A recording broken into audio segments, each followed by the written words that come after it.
On today's episode, we're going to talk about when to start Social Security benefits. We're going to talk about some key terms you should know, the impacts of starting early or late, when most people start, and some factors to consider for when to start your Social Security.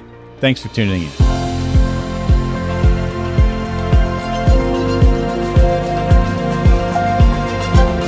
If we haven't met before, I'm Mike Potter, certified financial planning professional and owner of True Wealth Financial. I believe that retirement should be prosperous, enjoyable, and purposeful.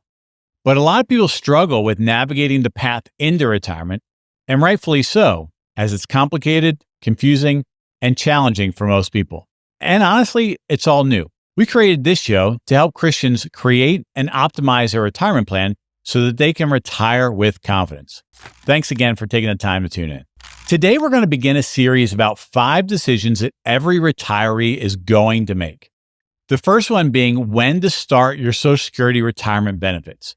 Now, the reality is that in most cases, Social Security gets a bad rap.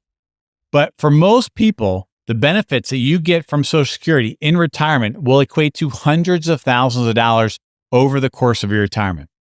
And you only get one decision as to when to start benefits.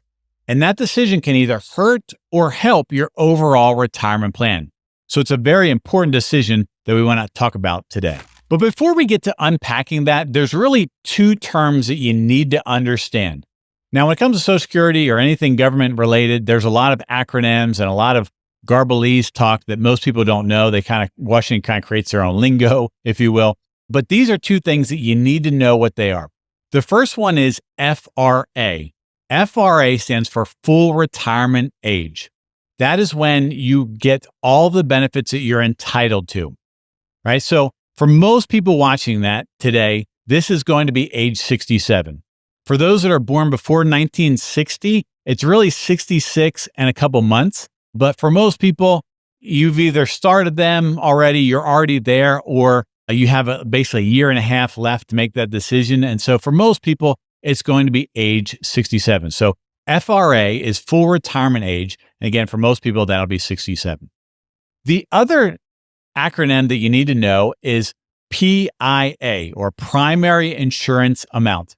This is the amount of benefits that you will receive at your full retirement age, your PIA at FRA, your primary insurance amount at your full retirement age. But the reality is, again, we'll just assume 67 for this video. You could start it early. You can start it up to 5 years early. So you could start at 62, 63, 64, 65, or 66. And not just those even years, any combination of years and months. So you could start it at 63 years and 3 months as an example. But the reality is, for every month you take it early, you reduce benefits. So again, your primary benefit is based off of that primary insurance amount at your full retirement age. Well, if you take it early, they don't give you that amount. They reduce it. And that reduction is for the rest of your life. So we won't unpack it in great detail because it's kind of convoluted, but essentially every year you take it early, there's a reduction. For the first 3 years you take it early, so essentially 64, 65, or 66, you lose about 6.6%. So that is, if you take it 3 years early, that adds up to about 20%.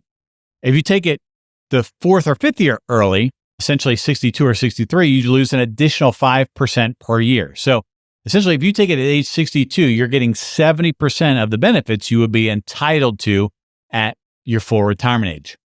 Now, there's a lot of factors that we'll talk about here in a little bit as to why you might want to do that.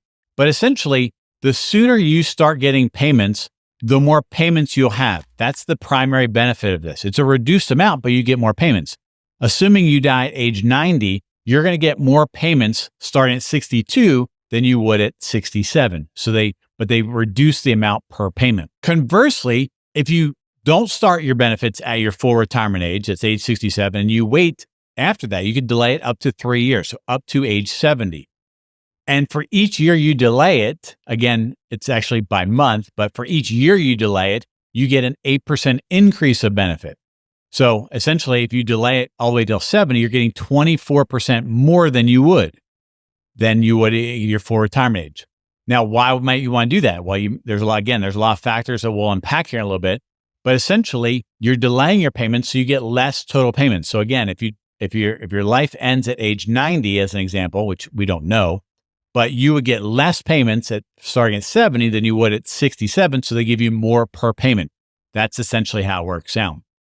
But there is generally a break-even amount to this.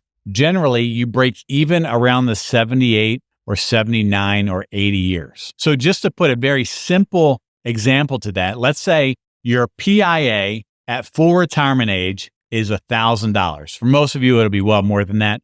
But let's just say for easy math, it's $1,000.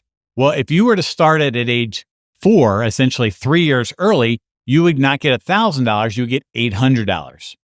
If you started at age 62, you wouldn't get the $1,000 per month, you would get $700. You have a 30% reduction. Conversely, if you delay it up to age 70, you wouldn't get $1,000, you would get $1,240, 24% more. So you can see as to when you start it dictates how much you get. Plus, again, a handful of other factors that are involved in that number. So when do most people start their Social Security benefits? Well, this might not be a good example for you to follow, but it might give you a general idea as to when the majority of people start.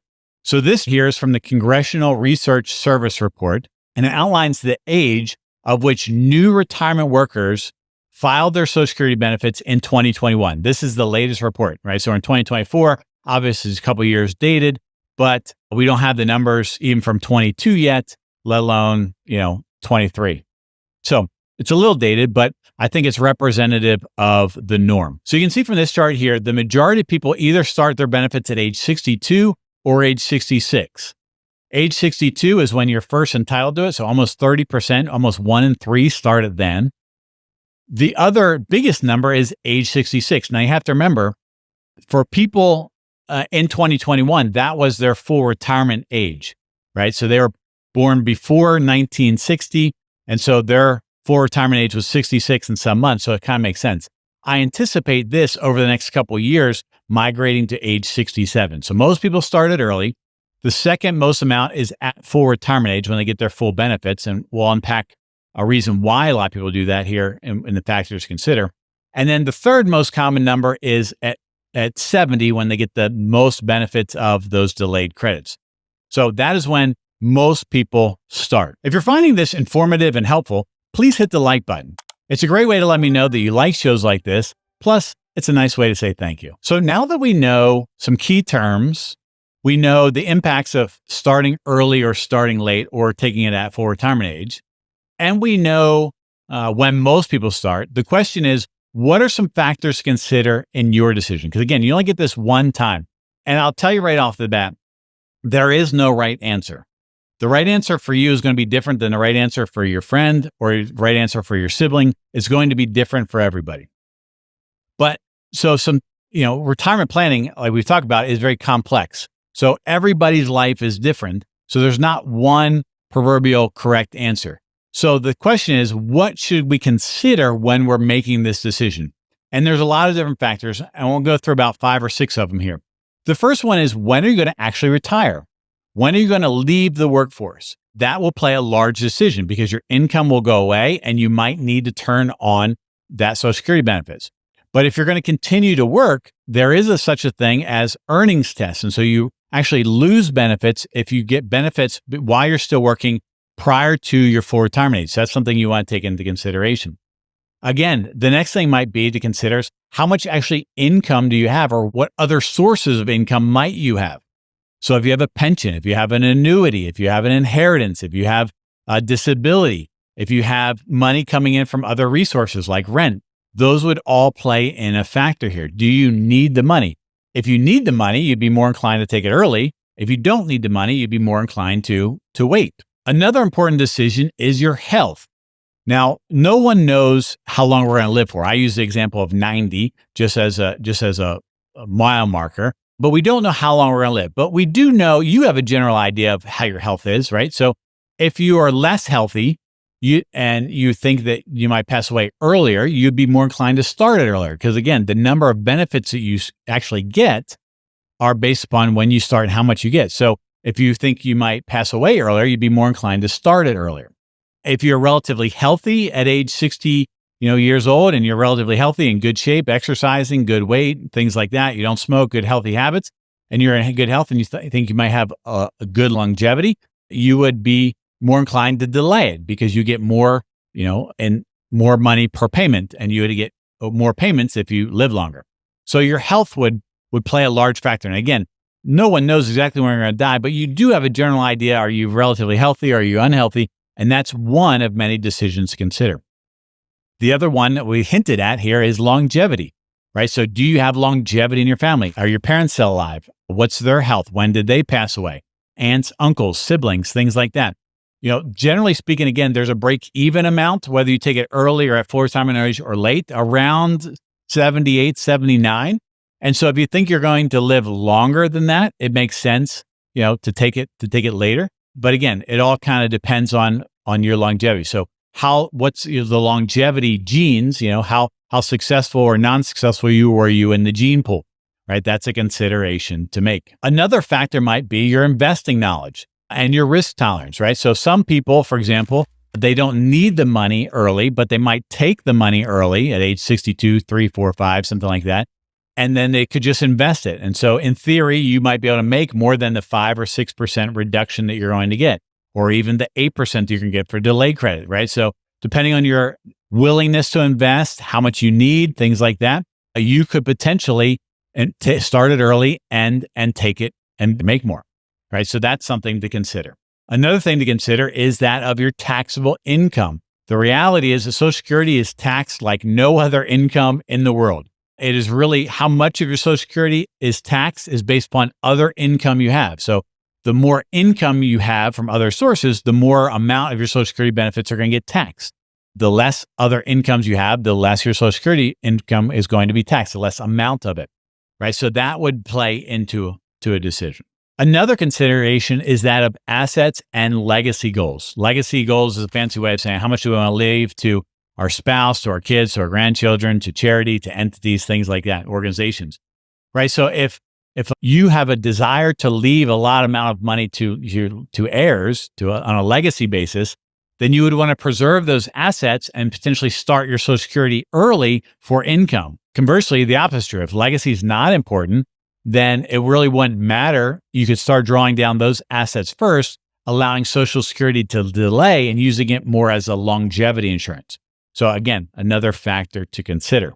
A large factor is that to consider are you planning for one person or two people, right? That will play a large role. If it's just you can make that decision and you live the consequences thereof, both positive and negative.